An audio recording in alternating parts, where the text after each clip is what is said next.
India mi ka channel Banwan Rak Kubor Baman Lagasmi. 3 months now, and the violence continues to escalate every moment as I speak here. Because, as we all know, what happened in Manipur is something beyond imagination, and the worst part is central government is still silent on this, and the people are suffering every day, every moment, and the suffering continues in all areas of Manipur now. It already even escalate not only to Manipur, but the suffering of the people, especially the Kuki people, had reached other states also.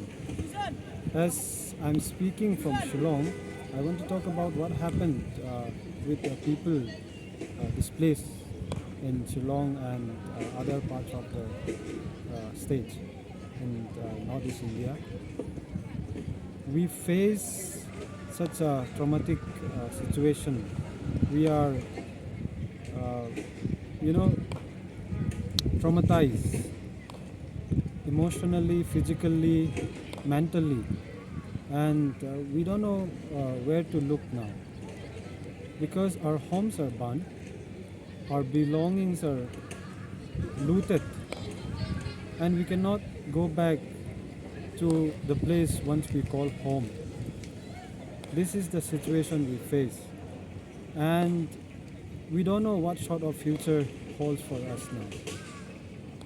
Today, what I want to highlight here is, unless there is intervention from the central government, it is fact that the Manipur government is not able to control the state atmosphere, and they are incompetent, as we all know, because the mobs are in a position, they are in a position to loot arms. This never happened in any other parts of the world.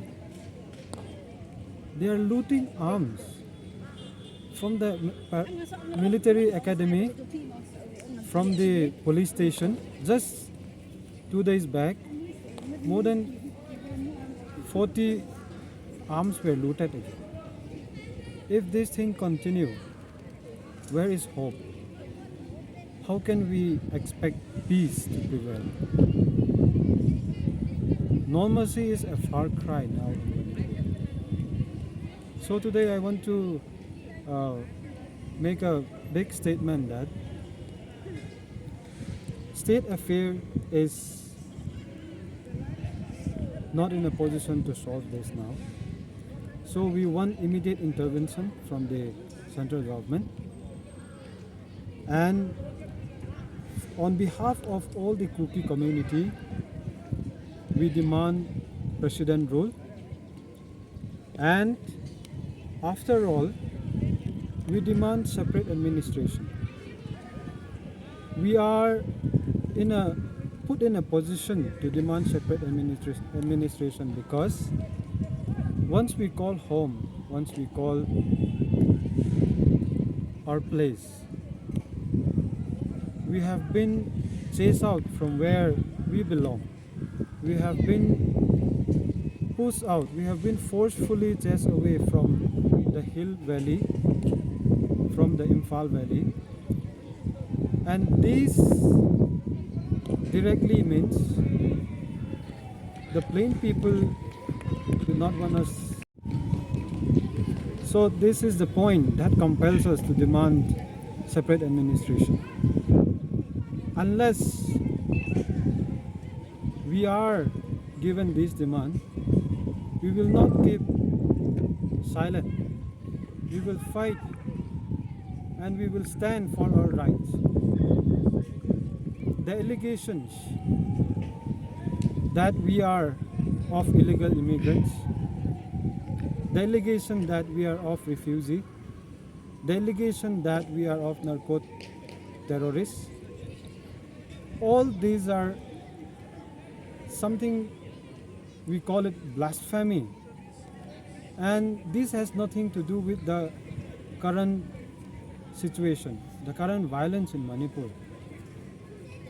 Current violence in Manipur erupted not because of narcotics.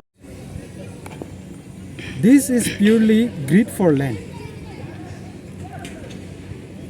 Why I'm saying this? Because now what happened is the Meitei people in the valley, they loot arms and they attack the hill people. So what is their intention here? Why didn't they stop chasing us away from Imphal? Why are they still attacking us in the village, in the periphery, in the foothills? Isn't this a sign of greed? This is something I want to bring out today. I want the whole world to know what is the intention of the Meitei people in the valley. We are tribals. We are governed by the Constitution of India. We have the rights to fight for our land. We have the rights to protect. This has been our ancestral land. We have been living for more than 2000 years. This is our forefathers' land. It is not something that we get from the plain people or from the mainland people. This is the land we inherited. And if some people are attacking us in our land, it is our birthright to fight against what belongs to us. And one thing I want to point out is one fact: the state machinery, the state forces, and all the mobs, all the people, the plain people, they are attacking us. It's been more than 3 months this happened, and no media has mentioned about it. People are trying to talk about why illegal immigrants, why refugees. Why don't we today talk about why have we been attacked? Why the tribals are attacked? Why the villages are burned? Why more than 250 churches are burned down? Why there is like more than 50,000 people displaced? Isn't this issue not important?